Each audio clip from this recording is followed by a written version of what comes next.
Vamos continuar o nosso segundo episódio, vamos dizer assim, primeiro episódio, segundo episódio, para não ficar muito comprido. Bom,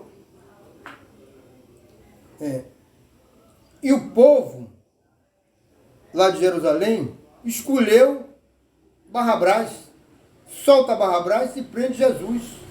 Aquele indivíduo que era da pior espécie, da pior qualidade, ladrão e assassino, foi trocado por Jesus. Então Jesus foi considerado culpado, não por nem Herodes, nem Pôncio Pilatos, mas o povo, aquele povo mesmo, judeu também como ele era judeu, porque Jerusalém é província da Judéia. Pronto. E só Pôncio Pilatos tinha que dar a sentença, tinha que condenar. Se o povo já havia condenado, tinha que dar a sentença. Na época, havia um costume de quem dava uma condenação ou uma absolvição, lavava as mãos. E o Pôncio Pilatos mandou pegar água e disse: lavo a mão com o sangue desse inocente. Pôncio Pilatos sabia que Jesus também era inocente, não tinha nada. E ele então deu a sentença, será crucificado no Calvário. Colocaram em Jesus uma coroa de espinho e fizeram carregar uma cruz pesada até o Calvário, onde ele foi crucificado e morto. Isso é que a história nos conta, que a gente acredita que foi isso mesmo. Mano, os discípulos de Jesus se reuniam sempre às portas fechadas, com medo dos romanos. No domingo, ele foi morto na sexta-feira. No domingo, eles estavam reunidos numa sala fechada. Maria Madalena, Maria, que é a mãe de Jesus, estavam todos presentes. Quando de repente surgiu uma luz no telhado, e a luz entrou sem abrir nada, Jesus surgiu junto de seus apóstolos e disse: a paz esteja com todos vocês. Eram essas saudações que faziam para Jesus. Todo mundo entendeu que era ele mesmo, Jesus ressuscitado. Que foram lá no túmulo, encontraram Jesus. A pedra estava fora do lugar e não tinha ninguém no túmulo. Foi aí que os amigos dele, os discípulos, acharam que ele foi realmente ressuscitado. Mas só um não acreditou, Tomé. Ele disse: Tomé, você não é homem de fé. E mostrou para Tomé as marcas do escravo, das mãos e dos pés que foram crucificados. Foi aí que Tomé acreditou também que era ele. Nessa reunião, Jesus pediu a todos eles que fosse para o mundo inteiro ensinando o bem, ensinando o amor, ensinando a lealdade, a humildade, a fraternidade. Enfim, era essa a conversa de Jesus. Jesus não teve igreja, ele nunca teve igreja, não teve nada. Ele fazia isso ao relento, as pessoas ouviam, 10, 12 mil pessoas ouviam Jesus ali, em silêncio, ele fazia suas pregações. Bom, diz ainda que ele se reuniu com os seus apóstolos outras vezes. Mas o relato principal diz que naquela hora Jesus, com aquela mesma luz que chegou na casa, a luz chegou e ele subiu na luz e subiu ao céu. Ninguém viu mais Jesus.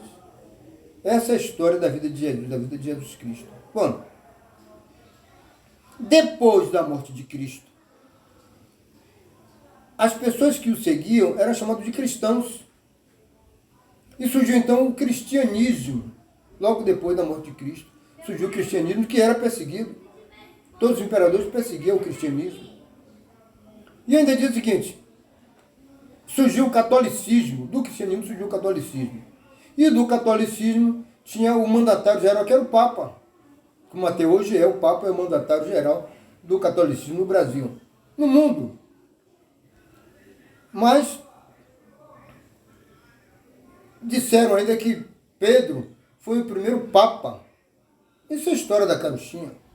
Na época, não existia nem igreja católica.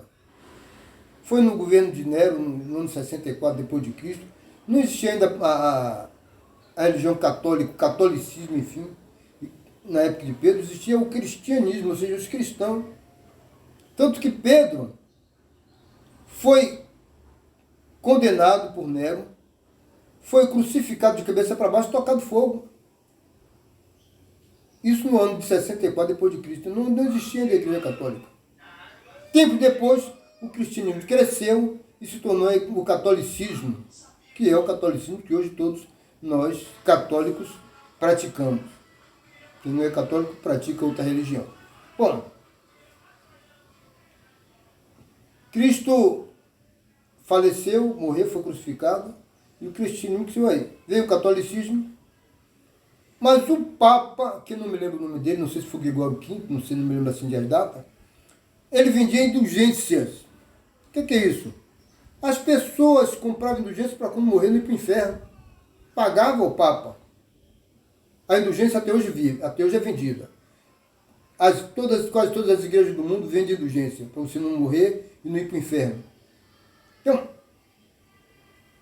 um monge católico chamado Martinho Lutero se revoltou, protestou contra aquelas coisas feitas pelo Papa, tanto que ele foi chamado de protestante. Daí a religião passou a se chamar do protestantismo, que hoje é a Igreja Batista, criado por Martinho Lutero. O que Martinho Lutero fez?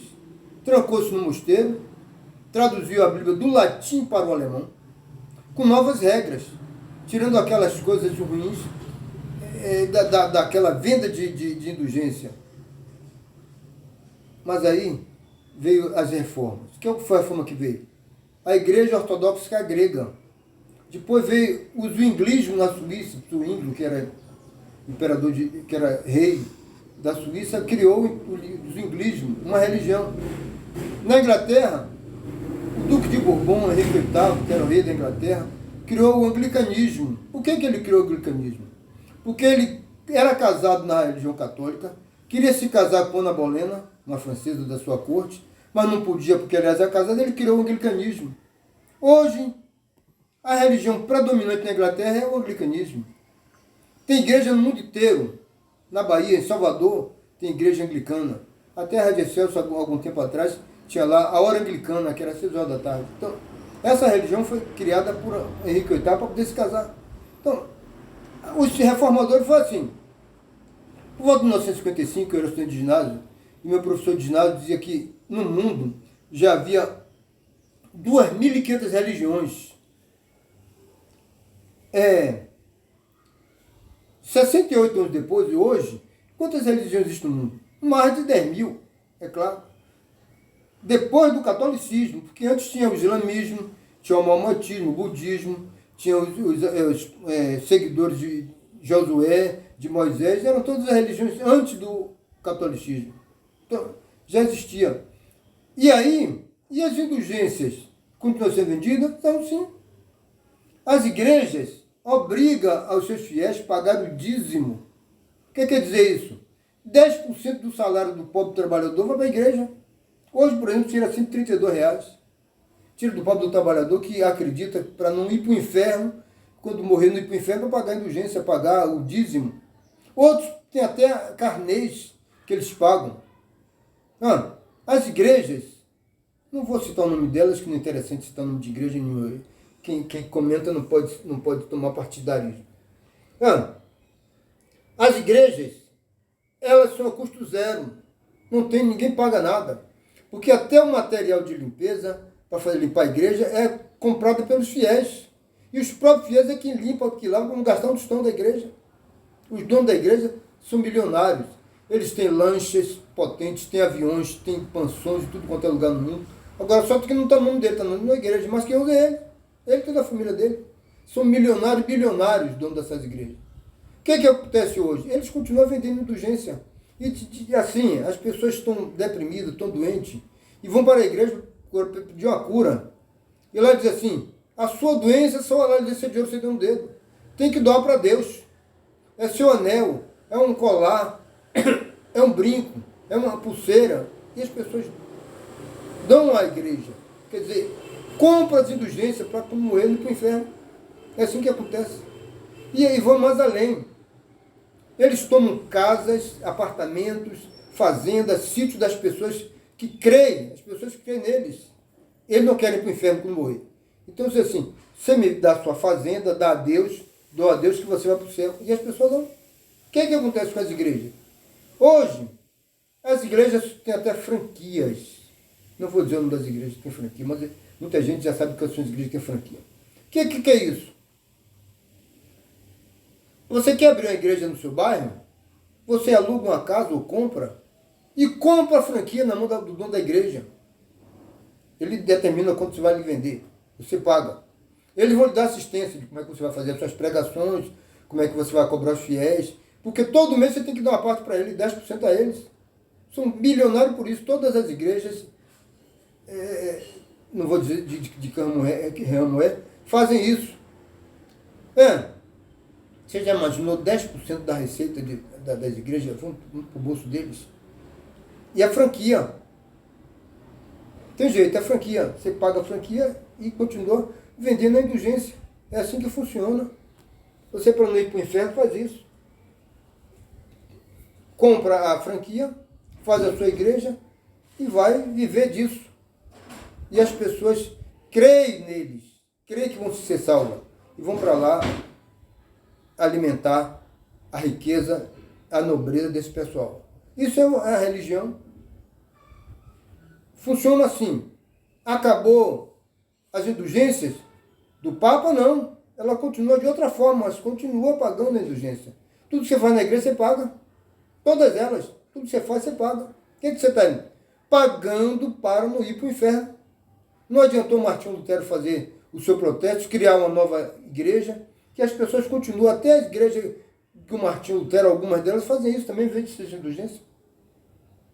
Não era para falar o nome aí, mas ele vende indulgência, porque todos eles vendem. Se cobra dízimo, se cobra 10% da igreja, estão vendendo indulgência. Então, a gente está falando na relação do carnaval com a igreja. A relação é essa.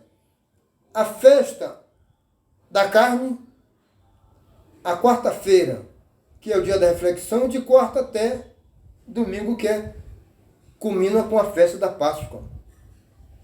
Que Jesus não conseguiu fazer parte da festa da Páscoa porque ele morreu numa sexta e a festa seria domingo. E hoje, existia a quarta-feira de cinza. No passado, a igreja católica fazia quarta-feira de cinza. As pessoas iam para a igreja faziam uma cruz na testa de cinza. Purificação da alma, do espírito. E durante esse período quaresmal, da quaresma, teu de jejuns, rezas, orações, não existe. Mas era assim que funcionava. A sexta-feira, dia em que Jesus faleceu, era um respeito muito grande. Até as emissoras de rádio, lembro-me que a Rádio Excelsior e a Rádio Sociedade, que eram as duas emissoras, elas botavam música clássica e baixinho, em respeito ao dia da morte de Cristo. Quem comeu hoje? Hoje, o que se fazem hoje? Dia da Sexta-feira Santa é festa. Primeiro é o dia do baba do vinho. As pessoas se reúnem nas praias, nos campos, para jogar, beber centenas de litros de vinho. E aí brigam, tem confusões, tem até morte por causa da bebida alcoólica que ocorre. É assim que se comemora a Sexta-feira Santa, a Sexta-feira da Paixão. Ou nas casas onde todos nós comemos. Nós pecamos o pecado da gula. Feijão de leite, vatapá, caruru, efó, xinxim de galinha e tantas outras comidas que se come no dia de sexta-feira. E ficou empanturrado de comida. Isso é o pecado da gula, mas é assim que nós comemoramos a Sexta-feira da Paixão. E o domingo de Páscoa, nós comemoramos com chocolate. Nem sabemos o que estamos comemorando. Que festa é que seria a purificação da alma e do espírito depois da festa da carne. É assim a relação exatamente do carnaval com a igreja. Vi que era só a igreja católica, não. Depois ela envolve todas as igrejas. Essa questão das vendas de indulgência e tudo mais. Então a pessoa precisa refletir. Aí vem quarta-feira de cinza. Não existe mais. Por que não existe? Por causa do poder econômico. Ora, o próprio arcebispo da Bahia, da Diocese da Bahia, e o cardeal primário do Brasil tentou proibir essa festa dia de quarta-feira cinza. Acabou o carnaval, acabou a festa da carne. Mas não. Começou lá no Recife. Um garçom que trabalhava os 3 dias de carnaval, na quarta-feira ele pegou os amigos, fez um bacalhau, fez uma festa de bacalhau, e fizeram um bloco para sair na quarta-feira, bacalhau, não me lembro o nome do cidadão. E até hoje tem mais de 60 anos que essa festa rola no Recife. E aqui, Por que a quarta-feira de cinza aqui ainda é carnaval? Por causa do poder econômico. Então, Carlinhos Brau, Ivete, não sei o que mais, mas faz esses arrastões de graça. O povo não é de graça. Porque os patrocinadores, é mais um dia de festa, é mais um cachê que eles recebem. O governo paga, a prefeitura paga, os patrocinadores também pagam. E nós também pagamos tudo isso. Por quê? É mais um dia que as pessoas consomem mais cerveja, mais refrigerante, e nós pagamos mais imposto. Tudo isso é a quarta-feira de cinza, que não existe mais. É uma continuação da festa da carne. Não adiantou separar a festa da carne com a purificação da alma, não existe. Mas essa separação que a igreja fazia. É a reflexão. Vamos refletir para ver se é verdade tudo que estou falando ou se eu estou mentindo, eu estou inventando coisas. Pode me perguntar que eu digo o que eu penso. Só isso, minha gente. Até mais.